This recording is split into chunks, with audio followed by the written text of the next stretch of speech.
मेवाड़ के इतिहास में महाराणा प्रताप के कुशल नेतृत्व और औरंगजेब की राजपूत नीति की असफलता के बाद मेवाड़ में अमर सिंह महाराणा प्रताप की मृत्यु के बाद मेवाड़ के नए महाराणा बनते हैं। और वे इससे पहले भी महाराणा प्रताप के समय में दिवेर के युद्ध में अकबर को पराजित कर चुके थे, जिसकी वजह से मेवाड़ के सामंतों और सरदारों ने अमर सिंह को मेवाड़ के महाराणा के लिए उपयुक्त माना। अमर सिंह अकबर के समकालीन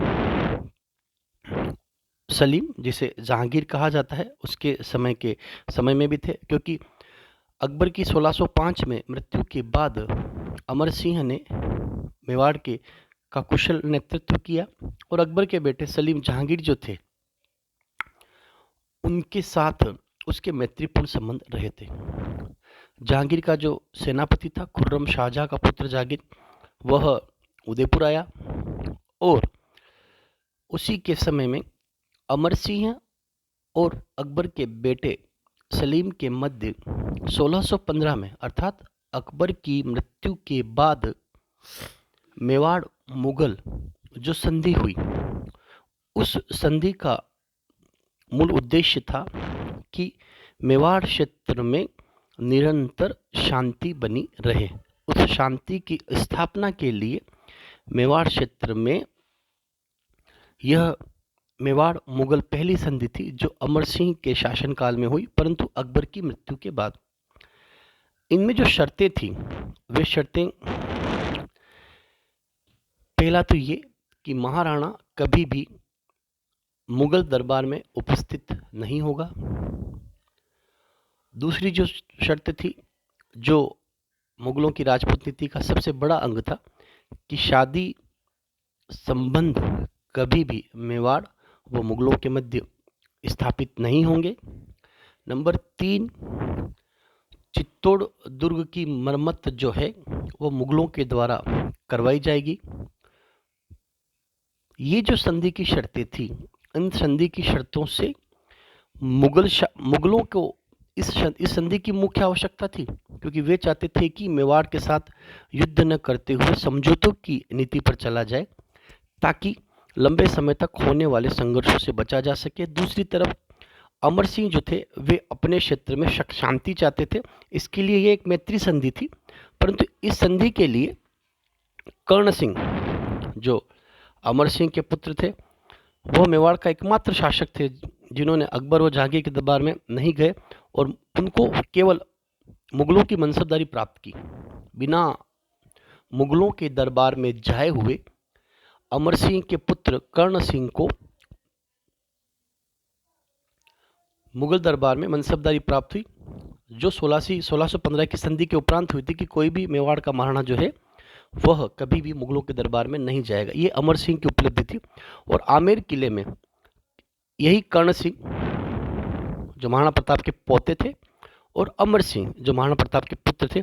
इनकी मूर्तियां जहांगीर ने इनके सम्मान के लिए आगमेर के किले में लगवाई थी। अमर सिंह की मृत्यु के बाद 1620 में अमर सिंह की मृत्यु के बाद इनके पुत्र जगत सिंह प्रथम मेवाड़ के नए महाराणा बने, जो 1628 से 1652 तक मेवाड़ के महाराणा रहे। इनके समय में मेवाड़ पर मुगलों के आक्रमण नहीं हुए। ये है शाहजहां के समकालीन थे तथा इनके कार्य या इनके जीवन काल में होने वाली घटनाओं का अध्ययन हमें जगन्नाथ प्रशस्ति जो इनकी प्रशंसा में लिखी गई थी कृष्णदास के द्वारा, उनसे इनकी जगत सिंह प्रथम के बारे में महत्वपूर्ण जानकारी प्राप्त होती है। और इन्होंने मेवाड़ की स्थापत्य कला में सुधार करते हुए पिछोला झील में सपनों से बना मंदिर या जग मंदिर का निर्माण करवाया था। परंतु इनके समय की जो मूल काम था वो था शांति स्थापना, क्योंकि उनके समय तक कभी भी मेवाड़ में कोई भी बाह्य आक्रमण नहीं हुआ, जिसकी वजह से मेवाड़ में शांति बनी रही। 1652 में जगत सिंह की मृत्यु के बाद राज सिंह नए महाराणा बने 1652 से 1680 के समय में। उनके समय में शाहजहाँ की मृत्यु के बाद उत्तराधिकार संघर्ष और उत्तराधिकार संघर्ष के बाद औरंगजेब मुगल बादशाह बना, जो राज सिंह के समकालीन थे। राज सिंह को मेवाड़ में जल प्रेमी या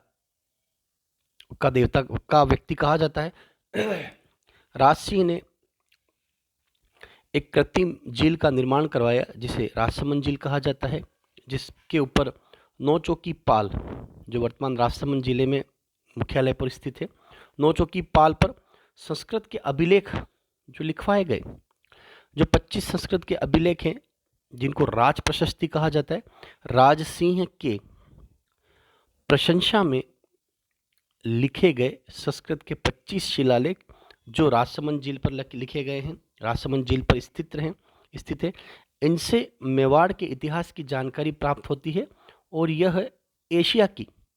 सबसे बड़ी प्रशस्ति भी कही जाती है, जिसके लेखक रणछोड़ भट्ट थे। इन्होंने अपने शासक की प्रशंसा और मेवाड़ के इतिहास को सुरक्षित रखने के लिए राज प्रशस्ति को लिखा, जो मेवाड़ के इतिहास का वर्णन करती है। राज सिंह ने अपने शासनकाल में झीलों के उद्धार के साथ ही मेवाड़ में मंदिरों के निर्माण के बारे में भी इन्होंने महत्वपूर्ण कार्य किया था। जैसे राज सिंह द्वारा बनाए गए मंदिरों में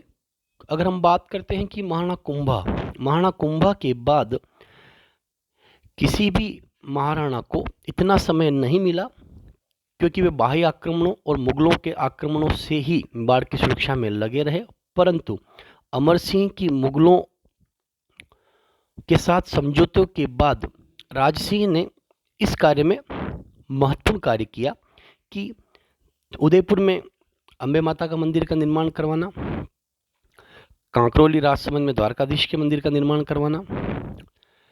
नाथद्वारा में श्रीनाथ जी के मंदिर का निर्माण करवाना। अब जिस समय में राज सिंह थे उस समय में राजसमंद का नाम सिंहाड़ था, जहाँ पर सप्त ध्वजों का भगवान कहा जाता था। सिंहाड़ क्षेत्र राजसमंद का क्षेत्र था। बाद में इसका नामकरण राज सिंह की कार्यों की वजह से इसको राजसमंद कहा गया, क्योंकि राज सिंह का मुख्य दायित्व था, उनका जो मुख्य क्षेत्र था वह हल्दीघाटी, गोगुंदा के खमनोर और बनास नदी के आसपास के क्षेत्रों का विकास करना था। इसके लिए राज सिंह ने अपने शासनकाल में सबसे ज़्यादा जो महत्वपूर्ण कार्य किए वे राजसमंद क्षेत्र या सिंहाड़ क्षेत्र में किए गए। जिस समय में अगर हम बात करते हैं किशनगढ़ की राजकुमारी चारुमती जो थी, महाराणा राज सिंह ने किशनगढ़ की राजकुमारी चारुमती का विवाह मुगल बादशाह औरंगजेब से विवाह करने के लिए चाहता था, परंतु किशनगढ़ की राजकुमारी को महाराणा राज सिंह ने मना किया कि ये इस विवाह को न करें। इसका परिणाम क्या हुआ? इसका परिणाम ये हुआ कि समकालीन मुगल बादशाह के साथ राज सिंह के संघर्ष हुए। पहला तो ये कि हम जानते हैं कि मुगल बादशाहों में औरंगजेब अंतिम शक्तिशाली मुगल बादशाह था, जिसने अपनी धार्मिक कट्टरता के सिद्धांतों के आधार पर पूरे भारत के हिंदू शासकों को परेशान किया और दक्षिण तक मुगल साम्राज्य को स्थापित किया, परंतु अंतिम समय तक वो कमजोर भी हुआ। परंतु अगर हम उत्तर भारत की बात करते हैं और मुख्य रूप से मेवाड़ के राजपूत शासकों की अगर हम बात करें राजस्थान के इतिहास के संदर्भ में, तो औरंगजेब ने राजस्थान के राजपूत शासक या हिंदू शासकों पर जजिया कर लगाया। औरंगजेब ने हिंदू मंदिरों को तोड़ा। औरंगजेब का जो विरोध हुआ वह मेवाड़ में राज सिंह ने किया, मारवाड़ में दुर्गादास ने किया। अगर हम सिखों की बात करें तो गुरु गोविंद सिंह समकालीन थे, उन्होंने भी औरंगजेब की धार्मिक कट्टरता की नीतियों का विरोध किया। अगर हम सूरजमल जाट की बात करते हैं, वे जाट शासक वे भी समकालीन थे, उन्होंने भी औरंगजेब की धार्मिक कट्टरता की नीतियों का विरोध किया। तो ये कहा जा सकता है कि औरंगजेब की जो धार्मिक कट्टरता की नीति थी, जिसकी वजह से औरंगजेब को हर जगह पर विरोध झेलना पड़ा। अब अगर हम बात करें कि औरंगजेब ने राजस्थान में जजिया कर लगाया, क्यों? क्योंकि राज सिंह ने चारूमती कांड जो हुआ उसके बाद औरंगजेब और राज सिंह के मध्य संबंध जो थे वो शत्रुतापूर्वक बन चुके थे। औरंगजेब ने जजिया कर लगाया, राज सिंह ने उसका विरोध किया। औरंगजेब ने मंदिरों को तुड़वाया, राज सिंह ने उसका विरोध किया। औरंगजेब के विद्रोही दुर्गादास को भी राज सिंह ने शरण दी, क्योंकि मारवाड़ के शासक दुर्गादास राठौड़ का और औरंगजेब के मध्य सैनिक युद्धों के बाद जब दुर्गादास मारवाड़ क्षेत्र में कमजोर हुए तो पहली बार राज सिंह ने उन्हें मारवाड़ से मेवाड़ में शरण दी, ताकि वे सुरक्षित रह करके औरंगजेब की नीतियों के विरोध में संघर्ष कर सके। ये जो एक परिणाम था जो औरंगजेब की धार्मिक कट्टरता की नीतियों के विरुद्ध था। अगर हम यहाँ बात करते हैं तो बाबर आया, बाबर का सांगा के साथ संघर्ष, हुमायूं के समय में रानी कर्णावती की घटना, हुमायूं के बाद अकबर ने नई राजपूत नीति को स्थापित किया, तीनों सिद्धांत लागू किए, शांतिपूर्ण संधियों के द्वारा, विवाह संबंधों के द्वारा और शक्ति के द्वारा राजपूत राज्यों के साथ संबंध स्थापित किए, मनसबदारी व्यवस्था को जीवित रखा और उनके समय में सर्वाधिक मनसबदार जो थे वो राजपूत शासक थे। परंतु इसके बाद अगर हम बात करते हैं जहांगीर का मेवाड़ के महाराणाओं से मैत्री संबंध रहा, शाहजहां का मेवाड़ के महाराणाओं से मैत्री संबंध रहा, परंतु औरंगजेब जो था, औरंगजेब ने अपनी धार्मिक कट्टरता की नीति की वजह से राजस्थान के राजपूत शासकों के साथ उत्तर भारत के हिंदू शासकों का विरोध झेलना पड़ा। परंतु इन्हीं कार्यों के साथ राज सिंह के बाद उनके पुत्र अजय सिंह, जिसे जय सिंह प्रथम भी कहा जाता है,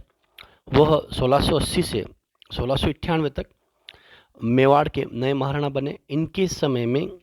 इन्हें भी मेवाड़ का जल महाराणा कहा जाता है, क्योंकि इनके समय में भी महत्वपूर्ण निर्माण किए गए थे, जैसे जयसमंद झील का निर्माण करवाना गोमती नदी पर, जिसका प्राचीन नाम ढेबर झील था, जो उदयपुर में स्थित थी। यह राजस्थान की सबसे बड़ी मीठे पानी की झील थी, जहाँ पर 60 टापू स्थित थे, बाबा की भागल और प्यारी। और यहाँ से 2 नहरों का निकाला गया, जिससे कि मेवाड़ की राजधानी उदयपुर तक जल को पहुँचाया जाए, श्याम नहर और बाट नहर। यह एक अंतर प्रवाह वाली झील थी, जिससे कि मेवाड़ क्षेत्र में जल संबंधी समस्याओं का समाधान करने के लिए जयसिंह प्रथम ने अपने महत्वपूर्ण कार्य किए। अब अगर हम बात करते हैं कि मुगलों से समझौते के बाद मेवाड़ क्षेत्र में जो कार्य हुए, उन कार्यों में अगला जो शासक थे अमर सिंह प्रथम, जो 1698 से 1710 तक मेवाड़ के महाराणा रहे। इनकी पुत्री चंदा कुमारी का विवाह आमेर के राजा सवाई जयसिंह से करवाया गया। इसके बाद मेवाड़ और आमेर के मध्य मैत्री संबंध स्थापित हुए। इन्हीं के बाद संग्राम सिंह द्वितीय 1710 से 1734 तक मेवाड़ के महाराणा रहे। इनके समय में सहेलियों की बाड़ी का निर्माण किया गया और मराठों के आक्रमण, संग्राम सिंह द्वितीय के समय में मेवाड़ पर महाराणाओं के आक्रमण हो चुके थे और मेवाड़ के संग्राम सिंह और आमेर के सवाई जय सिंह ने मिल करके मंदसौर के युद्ध में पहली बार मराठाओं की सेनाओं को सम्मिलित रूप से पराजित किया और मराठा आक्रमण और मराठा अत्याचारों से मेवाड़ या राजपूताने के शासकों की सुरक्षा के लिए जो एक राजस्थान का प्रसिद्ध सम्मेलन हुआ, जिसे कहा जाता है हुरडा सम्मेलन, जो भीलवाड़ा में हुआ था 17 जुलाई 1734 को। और उस सम्मेलन में आमेर के सवाई जय सिंह, मेवाड़ के संग्राम सिंह के साथ राजस्थान के सभी राजपूत शासकों ने इसमें भाग लिया और उन सबका उद्देश्य था कि मराठों की शक्ति को कुचला जाए और मराठों का जो आधिपत्य मेवाड़ में हो रहा है, मराठों की जो जोत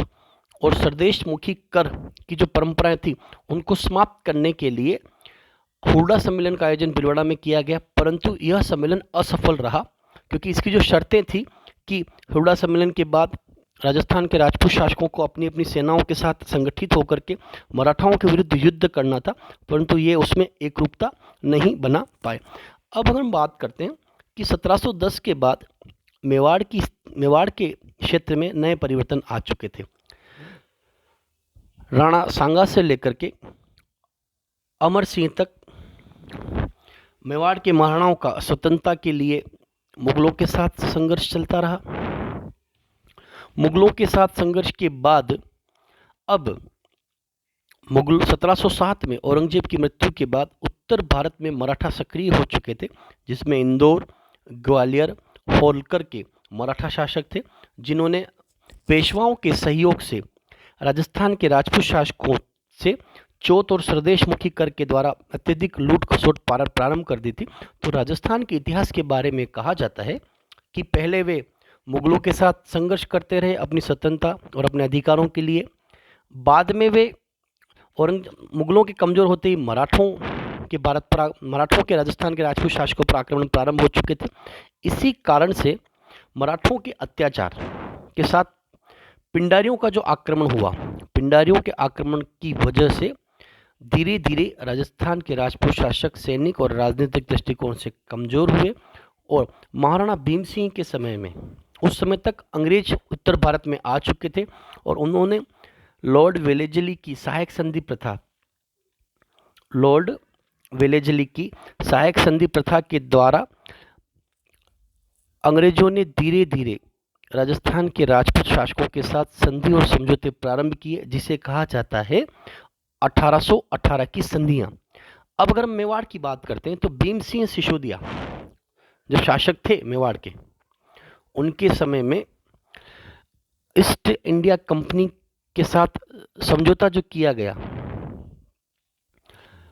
वह महाराणा भीम सिंह के समय में हुआ, क्योंकि भीम सिंह ने मराठों और पिंडारियों के आक्रमण से बचने के लिए ईस्ट इंडिया कंपनी के साथ संधि कर ली और इसी के साथ मेवाड़ में राजपूताना युग समाप्त हो चुका था 1818 की संधियों के बाद। क्योंकि भीम सिंह के समय में ईस्ट इंडिया कंपनी के संरक्षण में जाने के बाद भीम सिंह द्वितीय के सारे अधिकार जा चुके थे और अंग्रेजों के जो रेजिडेंट थे वे उदयपुर में निवास करते थे और उनके आदेशों के आधार पर ही मेवाड़ में शासन संचालन हो रहा था, जिसकी वजह से भीम सिंह सिसोदिया के समय में मेवाड़ पर ईस्ट इंडिया कंपनी का नियंत्रण हुआ और पहले रेजिडेंट कर्नल जेम्स टॉड वे उदयपुर के रेजिडेंट बने और उन्होंने यहाँ रहते हुए पहली बार राजस्थान के इतिहास को लिखना प्रारंभ किया और राजस्थान के क्षेत्र को राजपूताना जो नाम दिया गया वो भी कर्नल जेम्स टॉड के द्वारा ही दिया गया। इनकी सबसे महत्वपूर्ण पुस्तक इनसाइक्लोपीडिया ऑफ इंडिया या तो कर्नल जेम्स टॉड के आने के बाद राजपूताना में अंग्रेजों का आगमन हुआ, ईस्ट इंडिया कंपनी रही, तो यहाँ से एक नए युग की शुरुआत होती 1818 से लेकर के 1947 तक कि राजपूताना के शासकों ने वह परंपरा जब राणा सांगा से लेकर के अमर सिंह द्वितीय तक इन शासकों ने मुगलों के साथ संघर्ष किया, परंतु संग्राम सिंह और भीम सिंह के समय में मराठा और पिंडारियों के आक्रमण से परेशान होने के बाद राजस्थान के राजपूत शासकों ने अपनी सुरक्षा और राजनीतिक अधिकार और सैनिक सुरक्षा के लिए वे अंग्रेजों के शरण में गए और ईस्ट इंडिया कंपनी के साथ समझौता या संधि करते हुए उन्होंने अंग्रेजों की अधीनता को स्वीकार किया। ये जो कार्य था ये इस तरीके से दर्शाता है कि राजस्थान के जो सभी शासक थे, न कि मेवाड़ के साथ अन्य सभी शासक जो थे, वे कहीं न कहीं मुगलों के अत्याचार, मराठाओं और पिंडारियों के अत्याचार से अत्यधिक त्रस्त थे और उससे बचने के लिए वे अंग्रेजों की शरण में गए और अंग्रेजों की शरण में जाने के बाद मेवाड़, इससे पहले भी राजस्थान के अनेक शासकों ने अंग्रेजों की अधीनता को स्वीकार कर लिया था, क्योंकि लॉर्ड वेलेस्ली की जो सहायक संधि प्रथा थी उसके अंतर्गत 1818 से पहले भी मेवाड़ के अनेक शासकों ने अंग्रेजों की अधीनता को स्वीकार कर लिया था, परंतु महाराणा भीम सिंह सिसोदिया के समय में अंग्रेजों की अधीनता को स्वीकार करने के साथ ही मेवाड़ में महाराणाओं का या राजपूतानाओं का गौरव समाप्त हो चुका था और उनकी जगह ईस्ट इंडिया कंपनी के रेजिडेंट जो थे उनका शासन आ चुका था और यह क्रम 1818 से 1947 तक चलता रहा, जब तक देश को आज़ादी प्राप्त नहीं। उस आज़ादी के बाद भी जब राजस्थान का एकीकरण हुआ 7 चरणों में, 1949 से 1956 तक, 1949 से 1956 तक राजस्थान का जब एकीकरण हुआ, उस एकीकरण के अंदर भी मेवाड़ के शासकों को महत्वपूर्ण स्थान दिया गया और धीरे धीरे वे संगठित होते गए।